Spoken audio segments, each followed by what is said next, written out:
पर compound interest 901 रुपए होता है। 2 साल के एंड में किसी राशि पर चक्रवृद्धि ब्याज 901 रुपए है।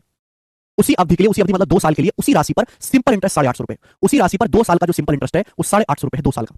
आपसे पूछा ब्याज की दर कितनी है, 2 साल का कंपाउंड इंटरेस्ट 901 रुपए है, 2 साल का सिंपल इंटरेस्ट 850 रुपए ब्याज की दर। ये सवाल वही बच्चा कर पाएगा जो ट्री जानता हो, इस सवाल ट्री से ही सॉल्व होगा। आप बताओ, अगर 2 साल का सिंपल इंटरेस्ट 750 है तो सिंपल इंटरेस्ट तो पहले साल भी और दूसरे साल भी बराबर होगा। सिंपल इंटरेस्ट तो हर साल बराबर होता है। 2 साल में सिंपल इंटरेस्ट 850 है तो हर साल कितना है, 850 बटे 2 425। पहले साल भी सिंपल इंटरेस्ट 425 रुपए, दूसरे साल भी सिंपल इंटरेस्ट 425 रुपए, 425 प्लस 425 850 रुपए हो गया।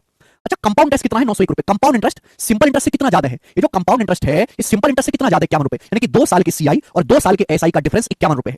यहां 2 साल की सीआई का डिफरेंस लिखा जाता है, 2 साल की सीआई 2 साल के एसआई का डिफरेंस 51 रुपए। फर्स्ट ईयर में कितना ब्याज है, 425 रुपए। सेकंड ईयर में प्रिंसिपल पर तो ब्याज है 425 रुपए प्लस 51 रुपए एक्स्ट्रा ब्याज आपको मिला है, 850 प्लस 51 हो गया 901 रुपए मेरे दोस्तों। 2 साल की सीआई और एसआई का डिफरेंस ही 51 है। तो 51 रुपए कहां से आया है, ये 425 रुपए पर ब्याज मिला होगा 51 रुपए, बोलो हाँ।